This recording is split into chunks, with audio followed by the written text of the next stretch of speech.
Hello everybody, it's Diddy Goofs back again with another video. I think we're on episode number 84 of our 10-minute game series. Here we go. We're playing against Tulane from France. And we're playing with the white pieces, so it looks like we're going to the French defense. And here I'm going to go ahead and play knight c3. He's going to go ahead and take. Wow. We're playing against the Rubinstein. Okay. He went with the bishop d7 move. I go with the knight d7, the knight f6 line. It's called the Blackburn variation, but he's going with bishop d7. The idea is going to be putting the bishop onto the square right here, c6. Point of that is just going to be that, well, this is a very nice diagonal. Usually the bishop is a bit of a problem, and it can be hard to develop. So he's going to go ahead and develop that bishop.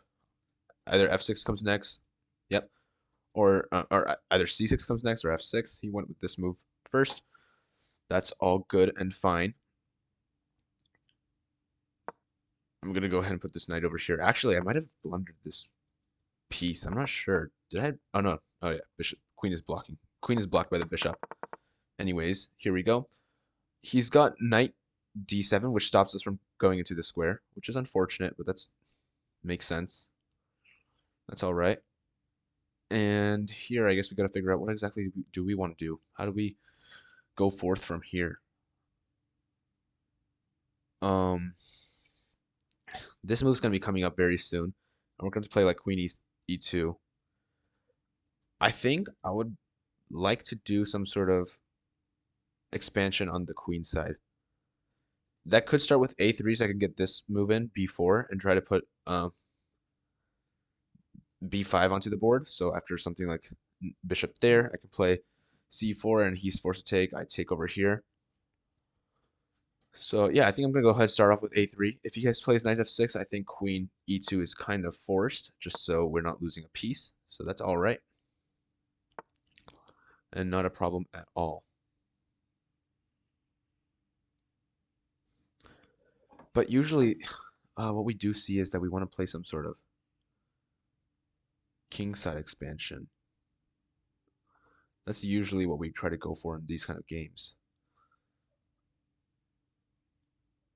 I'm thinking, what if we play knight e5? His knight takes, I take with the pawn, and he's going to move this knight somewhere. Maybe here. I don't know if I like this. So actually, I'm not even going to try that. We can go ahead with b5, I think.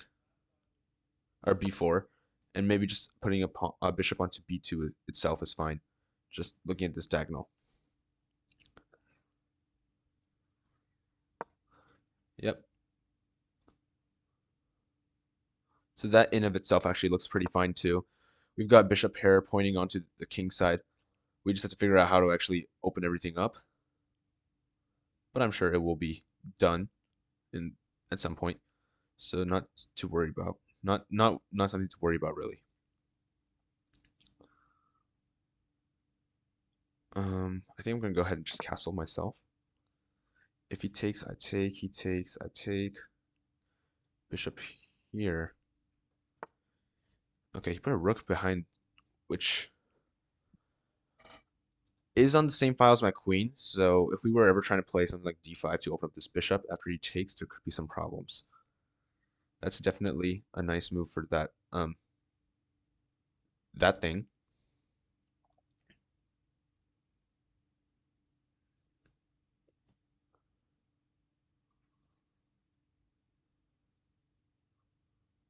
If we take here and he takes with the knight, we put our knight onto the square and it's amazing.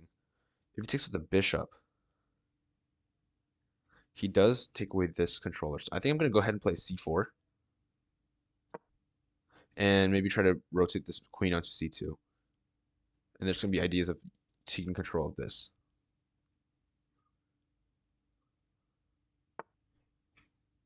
He moved back there too. Whoa, he played knight here. That's interesting. He does give up this square. So I'm going to go ahead and jump into that square with my knight e5. We are attacking this bishop. He goes ahead and takes here. That's fine. I think I have to go ahead and take myself. Or else I'm just down a piece. Expect him to take, and I'll just go ahead and take back. I am attacking this pawn. That's definitely a thing. He goes ahead and plays this move to keep everything safe. There's also some stuff over here, which I don't exactly know how to take advantage of just yet. If we play queen here, there's no way for him to add a defender, but he could play just bishop f there. So I guess that does work.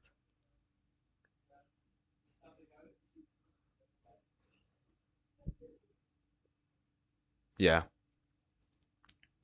he would have bishop f6, and now he's got a very nice bishop himself. Um, if we do this move, we are attacking, and if he plays bishop f6, can we move our knight to a square that I like better? For example, here. I don't exactly see it. Maybe just putting the queen onto this works, or I can start playing f4 here. I think I'm gonna play f4 and try to play something like f5 and break this open so I can bring my rook into this game. I think that's actually a great idea. He plays this move, which is fine.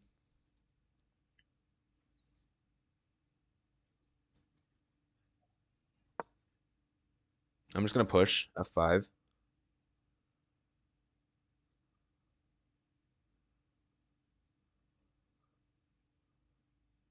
Try to break this open. If he takes the knight, I'll go ahead and take here.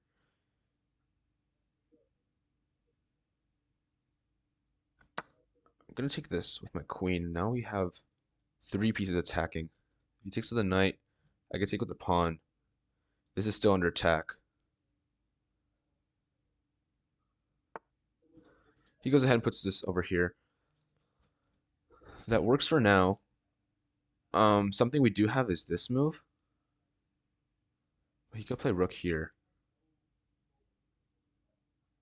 And then maybe we have pawn here. I'm gonna go ahead and try to put my knight over here, attack this bishop.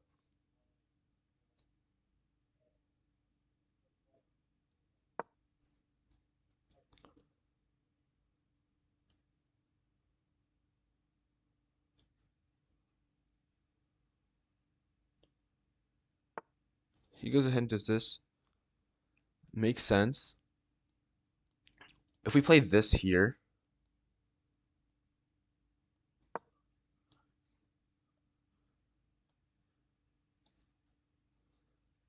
he could take here, but then I'll take this.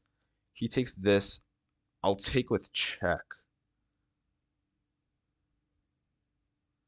He moves over, and I take this. We've got a piece over here, which is very nice.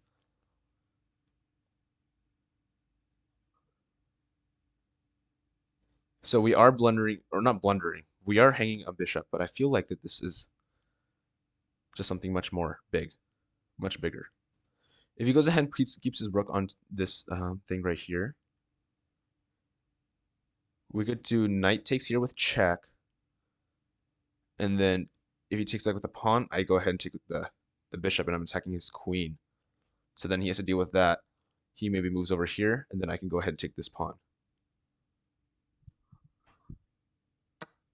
He does this. That's fine. I think we just take over here.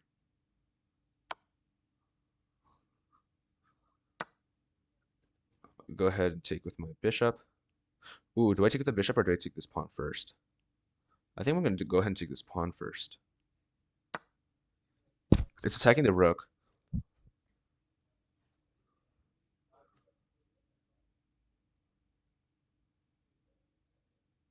And then I have the ability to take this pawn over here with my bishop.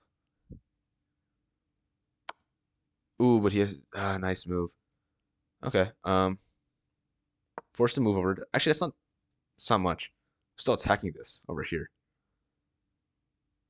Okay, that did nothing. That doesn't really make a difference. That's fine.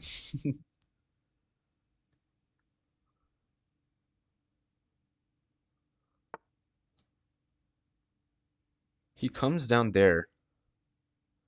I could just take here. And there's no threat because I have all this safe. If he does this move, I just have check. So I'm gonna go ahead and take here.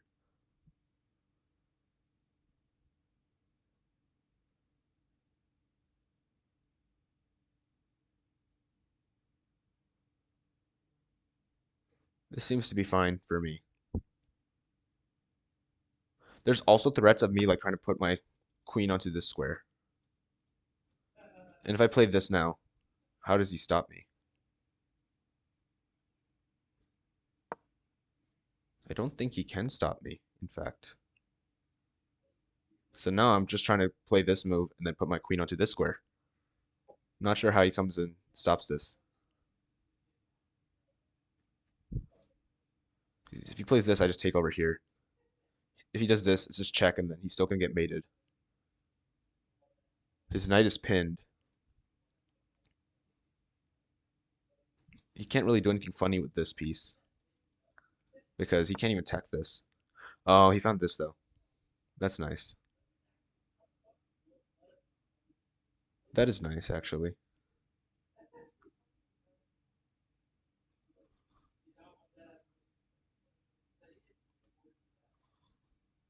I'm gonna push this pawn.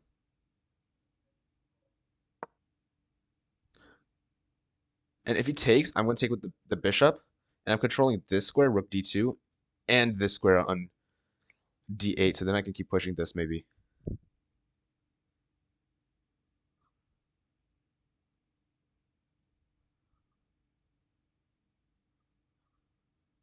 It's because I want to push this pawn. This is my winning threat.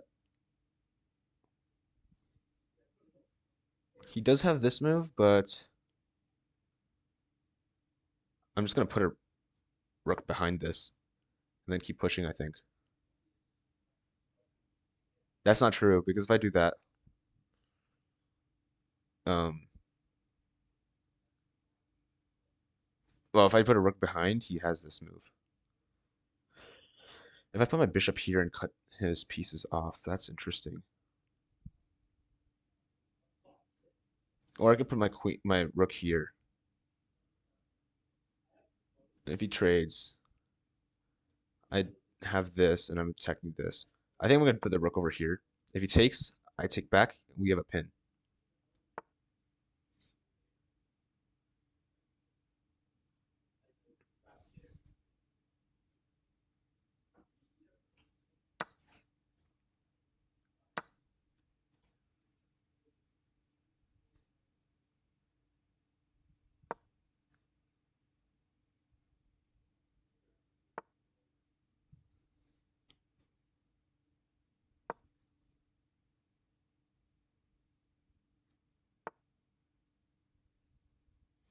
If we play this move, he takes. I give him a check. All right, yeah, I give him a check. He moves back. I take over here.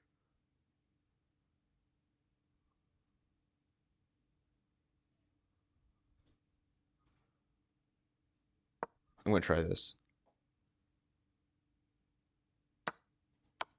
because I'm winning this and then trying to win this too.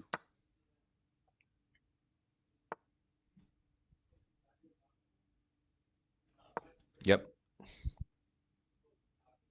and I should have a lot of pawns.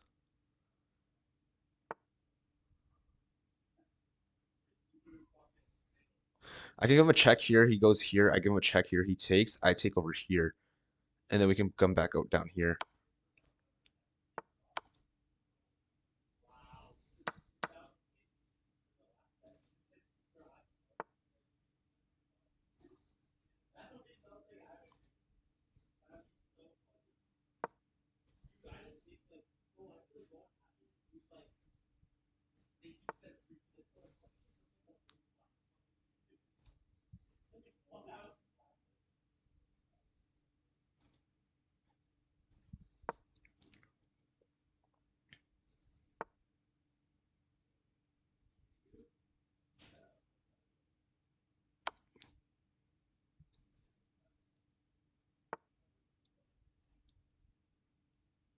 No, I don't want him to checkmate me. If he goes here, it's a bit scary. I think I have to play this move.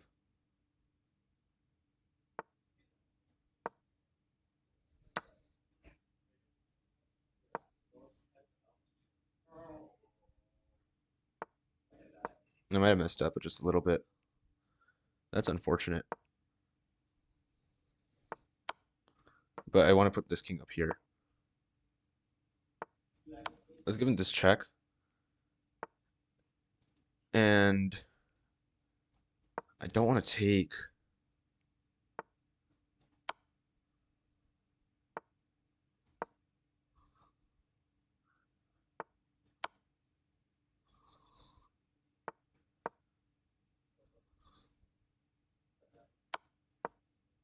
His rook is tied up here. I can take this pawn.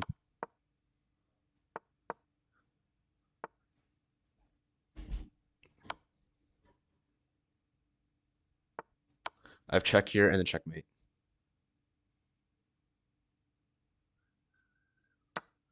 That's mate. We figured it out, guys. We found a way. We found a way to to make it work, and that's a checkmate. Um, still says we didn't blunder, so we got to go ahead and check that out for sure. Heading over to the analysis, putting in the board and the engine, and let's check this out. We were for sure winning straight out of the well, not straight out of the opening, but middle game he blundered a little bit, and then we had a good lead. Looks like we did blunder, just a little thing over here, and we might have lost a very big advantage. So we got to check that out. Here's the Rubinstein. He plays the Fort Knox variation, which is the Bishop d3, and then getting onto no, sorry, Bishop d3 would be this, but Fort Knox variation itself is getting the bishop onto c6, because usually, I'll tell you guys, this is what I usually play, something like this, and it can be a bit tough to kind of like develop this bishop, because if we play b6, or actually let's say we do this, and here, if we play b6, it's a bit of a problem because there's always this diagonal that we have to be worrying about. Also, yeah, just having this knight jump onto e5 is also a little scary. But he plays the Fort Knox variation, which lets him get his bishop out, and then he plays knight d7 so that we can't jump onto e5 immediately. But continuing into the game, we play all this. We didn't play it very well, but it's okay. And you do this, he plays rook e8, which doesn't make too much of a sense. We play c4, which is a miss, unfortunately. If we take over here, we did think about this with bishop takes f6. I guess it wants us to play knight e5 right here. And I guess if he takes, and then we take back like this, his bishop is going to be a little sad. That is definitely true. His bishop is going to be sad if he goes back to e7. Doesn't really have much to do. We could play f4 now, and then go ahead and open up this thing and play through the king side. That makes sense. I guess we just have very good space, especially this our light square bishop. It's just amazing.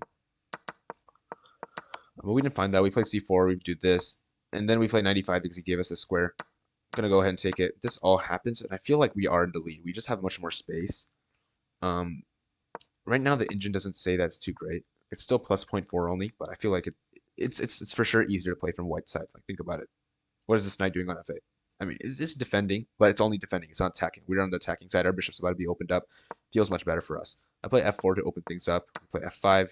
This all happens. And here I find knight d7, which is fine. Actually, no, it is one of the best moves. The engine is still deciding amongst with itself what's actually the best move. He plays this, and I find d5, which is the great move. After this, we find all this stuff, and we're playing this perfectly. Queen g5 is a bit of a mistake, though. Queen g5 is a mistake. Rook a1, that makes sense. This is I guess the thing that we have to figure out, and this is how we're gonna win. He does have queen d6, bishop d4, and then come around to c5, and then we can push forward. That makes sense. That's how you would really figure out a win in this position. We play queen g5, which lets him get this move, because now he's going to try to double up his rooks and play through this. If we take, he's going to just take this, and now we don't have the ability to play rook f1 to protect this bishop, so we can never play queen h6. So we're kind of stuck just a little bit. We have to find bishop c3. That's the only move that saves it, actually, which is very interesting. Every other move seems to be losing immediately. Oh, that's because of this rook e1 check move. That makes sense. Bishop c3 just protects mate. But regardless, he did not play that. He found this move. I pushed the pawn. He takes, and we do this entire thing.